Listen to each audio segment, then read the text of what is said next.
नमस्कार सदगुरु जी। एक बार फिर हम फ्रैंकली स्पीकिंग में मिल रहे हैं और इस बार तो ईशा आश्रम में मुलाकात हो रही है। यहाँ की शांति को, यहाँ के एटमॉस्फेयर को शब्दों में नहीं बताया जा सकता। मैं बस इसे अंदर महसूस कर रही हूँ। बहुत स्पेशल है ये। सदगुरु जी, मैं जिस समय आपसे बात कर रही हूं वो शायद एक तरह से कल्चरल रेनेसॉन्स का समय है। 22 जनवरी की तारीख वो तारीख है जिसका इंतजार हर भारतीय 500 सालों से कर रहा है। ये जो कल्चरल ईथोस को रिक्लेम करने का पूरा समय चल रहा है, इस पर आप क्या कहेंगे? देखिए, कई देशों के जीवन में कई गलतियां होती हैं। दुर्भाग्य से मनुष्य ऐसे ही रहे हैं, लेकिन जब हम कुछ चीजों को फिर से प्राप्त करते हैं तो हमें कुछ चीजों को ठीक करना होता है। उदाहरण के तौर पर, जब 8वीं शताब्दी में अरब सेनाओं ने स्पेन पर कब्जा किया, एक एक चर्च को उन्होंने मस्जिदों में बदल दिया। लेकिन जब 13वीं शताब्दी में उन्होंने इसे फिर से हासिल किया तो उन्होंने सब कुछ फिर से बनाया बिना किसी अपवाद के। तो ये 1950 से पहले किया जाना चाहिए था। 47 से 50 तक हमें ये कर लेना चाहिए था, और क्योंकि तब सफल होता है। राष्ट्र के सफल होने की क्षमता सिर्फ उसके संसाधनों, राजनीति और सेना में नहीं होती, ये लोगों की भावना में होती है। अगर लोग हारा हुआ महसूस करते हैं तो वो कोई बड़ा काम नहीं करने वाले। तो मुझे लगता है कि ये 70 सालों से बाकी है, अगर आप मुझसे पूछें तो ये एक बहुत अच्छा कदम है। काश ये बिना किसी मनमुटाव के होता, क्योंकि हर कोई जानता है कि यहां एक मंदिर था। क्योंकि जिन आक्रमणकारियों ने इसे नष्ट किया, उन्होंने खुद ऐसा लिखा है कि हमने इसे नष्ट कर दिया। बड़े गर्व से उन्होंने ऐसा लिखा है। हमें समझना चाहिए, क्योंकि ऐसी भव्य संरचनाओं को नष्ट करने का उनका इरादा केवल लूटपाट का नहीं था। वो जो चाहते उसे ले जा सकते थे और मंदिर छोड़ सकते थे। हीरा, सोना, जो भी वो चाहते ले जा सकते थे और पत्थर छोड़ सकते थे। लेकिन उन्होंने इसे नष्ट किया क्योंकि उन्हें लोगों की भावनाएं तोड़नी थी। यही उनका इरादा था। सदगुरु जी, आपने एक रूपरेखा की बात की। ये जो रूपरेखा है वो क्या सचमुच भारत के लोगों की है या सिर्फ राजनीति के लिए खाका खींचा जा रहा है? मैं कहूंगा कि ये काफी हद तक राजनीतिक स्तर पर है। लेकिन जब नेता ऐसी चीजें बोलते हैं तो जाहिर है कि आम लोगों के दिमाग में जहर भर जाएगा और वो सोचने लगेंगे कि उनके खिलाफ कुछ किया जा रहा है। देखिए, पहली बात यह है कि मुस्लिम समुदाय को आक्रमणकारियों से अपनी पहचान नहीं जोड़नी चाहिए। ये बहुत जरूरी है। आप उस धर्म से हैं, इसमें कोई समस्या नहीं है, लेकिन आपको उनसे अपनी पहचान नहीं जोड़नी चाहिए जिन्होंने ऐसे अत्याचार किए। अगर आप उनके साथ अपनी पहचान जोड़ते हैं तो वो सारी यादें वापस आएंगी। जब भी मैं आपको देखूंगा तो वो सारी यादें वापस आ जाएंगी। आपको ऐसा नहीं करना चाहिए। खुद को उनसे दूर रखना चाहिए। जो हुआ सो हुआ, कोई बीते हुए कल को ठीक नहीं कर सकता। हम देश के भविष्य को ठीक करने की बात कर रहे हैं, इसमें सभी को शामिल होना पड़ेगा। तो हो सकता है ये पूरे समुदाय की सोच या भावना न हो, लेकिन जब इसे उकसाया जाएगा तो ये संख्या बहुत बड़ी हो सकती है। इसलिए ये बहुत जरूरी है कि ऐसी चीजों को कानून द्वारा ठीक से नियंत्रित किया जाए। क्योंकि जब लोग खुलेआम ऐसी बातें कहते हैं, आम लोगों की भावनाएं उकसाने के लिए, क्योंकि उन्हें बस यही आता है। कितने लोगों ने भारत का इतिहास पढ़ा है? क्योंकि जो आप स्कूल में पढ़ते हैं वो पूरी तरह से गलत इतिहास है। हमारे स्कूल में इतिहास की किताब पूरी तरह से झूठी है। तो क्या आपको लगता है कि ये सब करने के लिए एक पॉलिटिकल डिजाइन तैयार किया गया है, या फिर आजादी के तुरंत बाद से ही कुछ लोगों ने ये प्लानिंग करनी शुरू कर दी थी कि हिस्ट्री के बारे में लोगों को क्या, कैसे और किस तरह से पढ़ाया सिखाया जाए ताकि उनके दिमाग को एक खास तरह से ट्रेन किया जाए? जैसे अभी हाल में ही आपने सुना होगा, इस तरह से बयान सामने आए हैं कि हम राम मंदिर पर इतना फोकस कर रहे हैं कि ये एक नेशनल एजेंडा बन गया है, तो हमें डर है कि कहीं ये देश हिंदू राष्ट्र ना बन जाए। इस तरह की डर की बात हुई। अगर आप इसे राष्ट्रीय एजेंडा नहीं बनाना चाहते तो इसे इग्नोर कीजिए, लेकिन आप इसे इग्नोर नहीं कर सकते क्योंकि आप जानते हैं कि ये ज्यादातर लोगों के दिलों में जिंदा है। ये मंदिर के बारे में नहीं है, ये ऐतिहासिक गलती को ठीक करने के बारे में है। लेकिन राष्ट्र के निर्माण में हमें अलग अलग तरह की सोच को शामिल करना था, जो एक तरह से स्थानीय या स्वदेशी हैं, लेकिन हमने सब कुछ बस अंग्रेजी में शिक्षित लोगों के हिसाब से तैयार किया, जो लोग आजादी से पहले अंग्रेजी में शिक्षित हुए थे। मैं खाली पोस्टमार्टम करके बीती बातों पर रोना नहीं चाहता। जो बीत गया उसे ठीक नहीं किया जा सकता, जो ठीक किया जा सकता है हमें उसे ठीक करना होगा। पर आप एक वाक्य में कहते हैं कि what is gone can not be fixed. अगर अगले ही वाक्य में मथुरा की बात करते हैं, राम मंदिर के बाद मथुरा काशी का मुद्दा ना सिर्फ लोगों के दिमाग में एक बार फिर से जगा है, बल्कि कोर्ट तक जा पहुंचा है। मथुरा काशी, देखिए, मैं इसके पूरी तरह खिलाफ होता। बड़ी संख्या में लोग जाकर किसी प्रॉपर्टी पर कब्जा करें, मैं पूरी तरह इसके खिलाफ हूं। अगर संविधान के दायरे में रहकर कानूनी तरीके से आप जाते हैं और अगर आपको यह मिल जाती है तो यह सबको मंजूर होना चाहिए, वरना इसका मतलब है कि आपको देश पर ही विश्वास नहीं है। इसका यही मतलब है। हर कोई अपने किसी भी मुद्दे को लेकर अदालत जा सकता है। दुर्भाग्य से हमारी अदालतें बहुत ज्यादा समय ले रही हैं। ऐसा नहीं होना चाहिए था, लेकिन इसके बावजूद भले ही कोर्ट जाते जाते आपकी जान निकल जाए, लेकिन फिर भी आपको कानूनी सहारा लेने का अधिकार है। आप कानूनी सहारा नहीं ले सकते। ये कैसा कानून है? पर सदगुरु जी, फिर उस स्पिरिट का क्या जो ये कहती है कि अगर हम पुराने जख्मों को कुरेदते रहेंगे तो घाव कैसे भरेंगे? शायद यही तर्क दिया गया होगा 1990 में जब प्लेसेस ऑफ वर्शिप एक्ट को लागू किया गया था। देखिए, मेरे हिसाब से ये एक गलत तर्क है। 1991 में चीजें वैसी नहीं थीं जैसी आज हैं। उस समय बहुत आसानी से जिन लोगों के पास ऐसा करने की ताकत थी, वो दूसरे समुदाय को राजी कर सकते थे कि देखिए, ये देश की निशानियां हैं, आप बस उन्हें सौंप देते, आप भाईचारे की एक गहरी भावना हासिल कर लेते। इसके बजाय आपने उसका इस्तेमाल किया।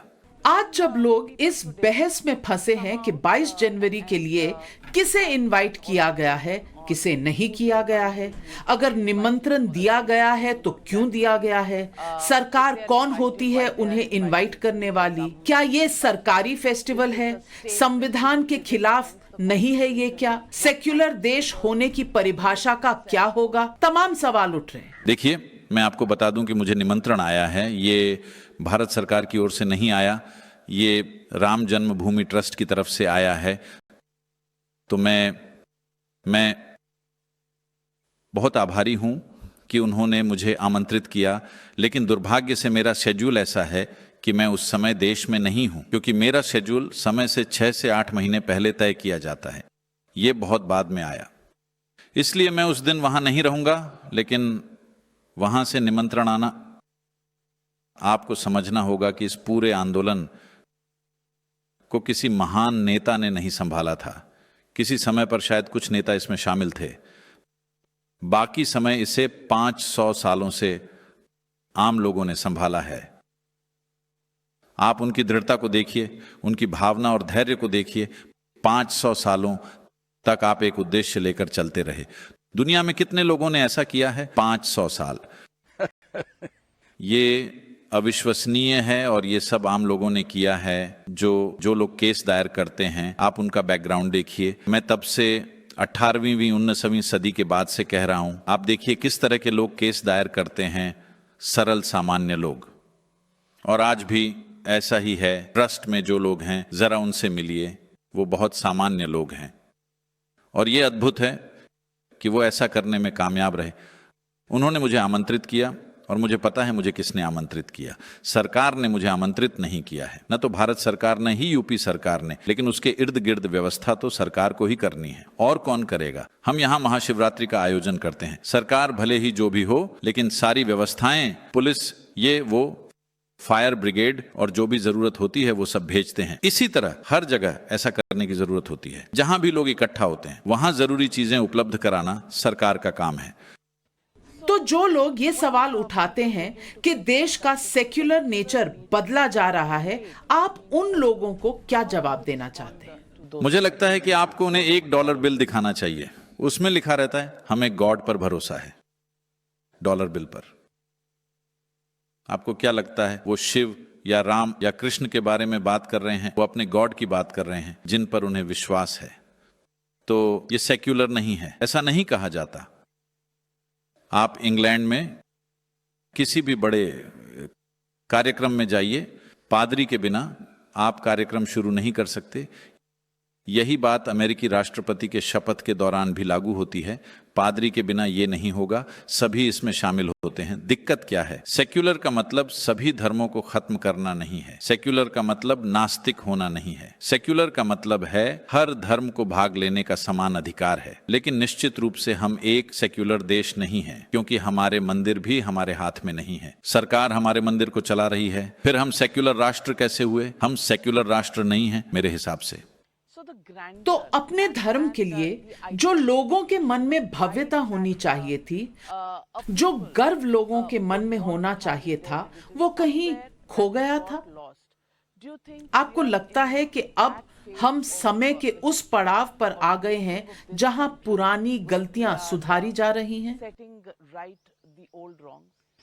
देखिए, हमें यह समझना चाहिए, सबसे पहले आपको हिंदू जीवन शैली को धर्म का नाम नहीं देना चाहिए, क्योंकि दुनिया के अनुसार, या कम से कम इस समय बहुत ज्यादा परेशानी से जूझ रहे स्थान से आने वाले इब्राहिम स्रोत के अनुसार, धर्म का अर्थ है विश्वासों का एक बंडल। हम विश्वासों का कोई बंडल लेकर नहीं चलते। आप जो चाहें उसमें विश्वास कर सकते हैं, फिर भी आप हिंदू हैं, क्योंकि एक स्तर पर यह भौगोलिक पहचान है और दूसरे स्तर पर सभ्यता से जुड़ी पहचान है। एक सभ्यता के रूप में इसका क्या महत्व है? एक सभ्यता के रूप में इसका महत्व यह है कि हम खोज करने वालों की भूमि हैं। हमारे पास पालन करने के लिए कोई कमांडमेंट्स नहीं है। हमें अपना रास्ता खुद ढूंढना है। व्यक्तिगत जरूरतों से निपटने का यह सबसे लोकतांत्रिक तरीका है। इंसान अगर वो थोड़े समझदार हैं, अगर वो इस ब्रह्मांड में चारों ओर देखें, तो आप नहीं जानते कि ये कहां से शुरू होता है, कहां समाप्त होता है। न तो धार्मिक लोगों को और न ही वैज्ञानिकों को पता है कि ये कहां से शुरू होता है, कहां समाप्त होता है। तो अगर आप यहाँ इस छोटे से मिट्टी के गोले पर बैठकर, जिसे हम ग्रह कहते हैं, जो चारों ओर घूम रहा है और तेज गति से चल रहा है, अगर आप यहाँ अपने अस्तित्व की सूक्ष्मता को समझ लेते हैं तो आप कुछ भी नहीं जानते हैं। तो लोग जो नहीं जानते उसे अलग अलग माध्यमों से पता लगाने की कोशिश करते हैं। वो थोड़ी बहुत धारणाएं बनाकर इसे पाटने की कोशिश करते हैं। अगर आप उन्हें ऐसा न करने दें तो कोई भी अपना मानसिक संतुलन बनाए नहीं रख पाएगा। सिर्फ वो मूर्ख जो सोचते हैं कि वो दुनिया पर शासन कर रहे हैं और सब वहीं चला रहे हैं, वो ठीक रहेंगे। कट्टरपंथी हमेशा ठीक रहेंगे, क्योंकि मन के सारे अलग अलग विचार खत्म हो चुके हैं। इसलिए हिंदू जीवन शैली को उस श्रेणी में मत रखिए, हम उसमें नहीं आते। इस सभ्यता का यही महत्व है। हम एक ऐसी सभ्यता हैं जिसका स्वभाव समावेशी है। यही कारण है कि जब लोग यहां आए तो वो समझ नहीं पाए। पता है, चीनी यात्री हियेन सांग कहते हैं, ये सबसे अजीब देश है जहां मैं कभी गया हूं, क्योंकि युद्ध के मैदान पर युद्ध चल रहा है, लेकिन किसान अपने खेतों में हल चला रहे हैं। महिलाएं नदी के किनारे अपने कपड़े और बर्तन धो रही हैं। यहीं थोड़ी दूरी पर एक लड़ाई चल रही है, लेकिन सैनिक लड़ते हैं, पर वो आकर महिलाओं या किसान को चोट नहीं पहुंचाते। इसलिए लोग अपना काम करते रहते थे। ये इस तरह का राष्ट्र है। ये वो भूमि है जहां हमने दिव्य प्राणियों को विकसित किया है, दिव्य प्राणियों को बनाया है। इस संस्कृति की यही एक खास बात है, इसे बिल्कुल नहीं भूलना चाहिए। यहां तक कि अगर आप राम की बात करें, जो अभी पूरी चर्चा में है, तो हम उन्हें मर्यादा पुरुषोत्तम कहते हैं। इसका मतलब क्या है? पुरुषों में वो उत्तम हैं। हम उन्हें भगवान नहीं कह रहे हैं, हम उन्हें मर्यादा पुरुषोत्तम कह रहे हैं। तो कोई मर्यादा पुरुषोत्तम कैसे बनता है? इसका मतलब है कि वो सबके सम्मान के पात्र हैं। आप उन्हें पसंद कर सकते हैं या नहीं, लेकिन उनके गुण ऐसे हैं जिनका आपको सम्मान करना ही चाहिए। उन्होंने कभी किसी भी परिस्थिति में अपने अंदर क्रोध, अपने अंदर नफरत को नहीं आने दिया। नहीं, जो जरूरी था बस वो किया। मैं कह रहा हूं उस संदर्भ में राम को भविष्य का लीडर होना चाहिए पूरे विश्व का। हमें ऐसे लोगों की जरूरत है जो अपनी बायोलॉजी से परे सोचें। हमें ऐसे लोगों की जरूरत है, ऐसे नेता जो अपनी निजी पसंद नापसंद, अपने तकलीफों, अपनी समस्याओं से परे सोचें और देखें कि लोगों के लिए सबसे अच्छा क्या है। और इसी को राम दर्शाते हैं और यही ये संस्कृति दर्शाती है। त्याग की भावना मूल रूप से, जब अपनी बात हो तो वैराग्य, और जब आसपास के लोगों की बात हो तो पूरा जुनून। हम बस इसी को महत्व देते हैं, सबके लिए जुनून, अपने लिए वैराग्य। एक सवाल और जो मैं पूछना चाहती हूँ वो है कि हमारे देश की आइडेंटिटी के बारे में। India, that is Bharat. आज भारत पर ज्यादा एम्फेसिस दिया जा रहा है और कुछ लोगों को इससे दिक्कत भी है। उन्हें लगता है कि ये एक पॉलिटिकल गिमिक है। आप इसे कैसे देखते हैं? देखिए, जब आपको हर साल 5 से 8 चुनाव लड़ने हैं, तब आप लोगों से समझदारी की बात करने की उम्मीद नहीं करते। इसीलिए मैं एक देश एक चुनाव पर जोर देता रहा हूं। इस सरकार के आने के काफी पहले से, ये सरकार तो 2014 में आई, उससे भी पहले मैं इस पर जोर दे रहा था, क्योंकि लोकतंत्र और इसकी प्रकृति कुछ ऐसी है। आज आप सबसे ऊपर हैं, आप सच में लोकतांत्रिक राजा हैं, ठीक है। और कल अगर आप चुनाव हार जाते हैं तो आप कुछ नहीं हैं। मान लीजिए आपकी ऐसी नौकरी होती, आप भी ऐसी तमाम तरह की बकवास कर रहे होते, किसी की भी ऐसी नौकरी होती, तो ये लोकतांत्रिक प्रक्रिया की प्रकृति है। आज आप वहां ऊपर हैं, कल सुबह आप कुछ भी नहीं हैं। तो बात जब ऐसी है तो चुनाव का समय आने पर आप उन सबसे पूरी समझदारी की बात करने की उम्मीद करें, ये नहीं होगा। तो ऐसी बड़ा चढ़ाकर बात करने की इजाजत चुनाव से 3 से 4 महीने पहले थोड़ी बहुत होनी चाहिए। मेरे हिसाब से 3 महीने काफी हैं। लेकिन अभी पूरे 5 साल वो बात करते हैं, क्योंकि हर साल कोई ना कोई चुनाव होता है। पर ऐसा तो हमेशा से ही होता रहा है। नहीं, 1967 तक विधानसभा और संसदीय चुनाव एक साथ होते थे, उसके बाद ही यह हुआ है। तो अब प्रधानमंत्री चुनाव प्रचार करते हैं, मुख्यमंत्री जगह जगह चुनाव प्रचार करते हैं। काम का समय कहां है? जो लोग पद पर होते हैं उन्हें वो पद काम करने के लिए सौंपा जाता है, अपनी पार्टी के लिए प्रचार करने के लिए नहीं। लेकिन वो कुछ नहीं कर सकते, क्योंकि उनकी पार्टी अगर नहीं जीती तो वो बाहर हो जाएंगे। उन्हें जीतना है। जीतने के लिए आपको भावनाएं दिखाकर भावनाओं से चलना पड़ता है, समझदारी से नहीं। ये एक भावनात्मक पिच है। जब आप भावनाओं की पिच पर होते हैं तो आप समझदारी की बातें नहीं करते। तो मैं कह रहा हूं 5 साल में एक बार 3 महीने बकवास करने की इजाजत दे दीजिए, ये ठीक है। सदगुरु जी, हम नए साल पर मिल रहे हैं। ऐसे में 2024 में देश का भविष्य क्या और कैसा होने वाला है, इस पर भी तो कोई राज खोलिए। मुझे लगता है कि हम एक ऐसे मोड़ पर हैं जहां अगर आप अभी सही चीजें करें तो देश बहुत समृद्धि की ओर जाने वाला है। और हम 5वीं अर्थव्यवस्था हैं। मुझे लगता है कि हम जल्द ही 4थे स्थान पर होंगे, शायद इस साल के अंत तक या 2025 के मध्य तक, और तीसरे नंबर पर शायद हम 2030 या उसके आसपास 32 तक आ जाएंगे। मुझे लगता है कि ये उससे जल्द ही होगा। और राजनीतिक भविष्य किस संदर्भ में? मेरा मतलब है ये साल चुनावों का साल है। सिर्फ भारतीय ही चुने जाएंगे, ये अच्छी बात है। लोग जो चाहें इसे समझ सकते हैं। नहीं, मैं कह रहा हूं केवल भारतीय नागरिक ही चुने जाएंगे। तो दिक्कत क्या है? भारतीय, ठीक है, मैं आपकी बात समझ रही हूँ। मुझे पता है मेरे दर्शक भी समझ ही रहे होंगे।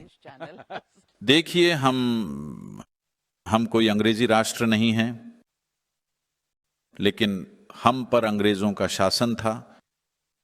शर्म की बात यह है कि वो बस कुछ हजार थे और हम लाखों लोग थे, लेकिन फिर भी उन्होंने हम पर शासन किया। हमें अपना सिर शर्म से झुकाना पड़ रहा है, इसलिए नहीं कि उन्होंने हम पर शासन किया, क्योंकि हमने उन्हें खुद पर शासन करने दिया।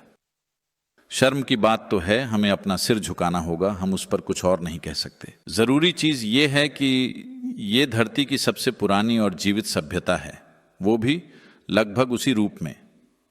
चीजों में हेर फेर हुई है, लेकिन फिर भी लगभग उसी तरह है जैसे 1000 साल या 5000 साल पहले थी। अभी भी वही लोकाचार काफी हद तक मौजूद है। तो इस देश को किसी अंग्रेजी नाम से पुकारना एक बेवकूफी है। हमें इसे बदलना चाहिए था। 15 अगस्त 1947 की रात को ही 16 अगस्त को इसे भारत हो जाना चाहिए था, क्योंकि भारत लोगों के दिलो दिमाग में बसता है। भारत बहुत गहरे स्रोत से आता है। भा का अर्थ है भाव, यानी इंसानी अनुभव, केवल एक अनुभूति है। देखिए, जीवन का हमारा पूरा अनुभव इंद्रियों के माध्यम से होता है। आप जो देखते हैं वो एक तरह अनुभूति है, अच्छी या बुरी अनुभूति। आप जो सुनते, सूंघते, चखते या स्पर्श करते हैं, सब कुछ एक अनुभूति है। तो हमने कहा कि ये भाव है, यानी मानवीय अनुभव। राग का अर्थ है एक धुन। ये धुन हमने नहीं बनाई है, ये सृष्टि ने बनाई है। हम इसी कोशिश में हैं कि उस धुन, उस धर्म के साथ कैसे तालमेल बिठाएं, अस्तित्व के धर्म के साथ तालमेल में कैसे आएं। ये एक बात है। ताल का अर्थ है लय। ये लय हमें स्थापित करनी होगी। मौजूद धुन के लिए अगर आप गलत लय तय करते हैं तो जीवन की प्रक्रिया आपको कुचल देगी। सही लय हो तो आपका जीवन एक नृत्य है। भारत यही ये सभ्यता है, यही हमारा राष्ट्र है, हर चीज में गहराई। सदगुरु जी, हमेशा की तरह आपसे बात करके बहुत खुशी हुई। छोटे और सिंपल तरह से आप बहुत गहरी बातें भी समझा देते हैं। मेरे साथ जुड़ने के लिए बहुत बहुत धन्यवाद और उम्मीद है कि हमारी जल्द ही मुलाकात होगी। मुझे यहाँ आकर बहुत खुशी हुई और मैं जल्द यहाँ वापस आना चाहूंगी आपके आशीर्वाद से।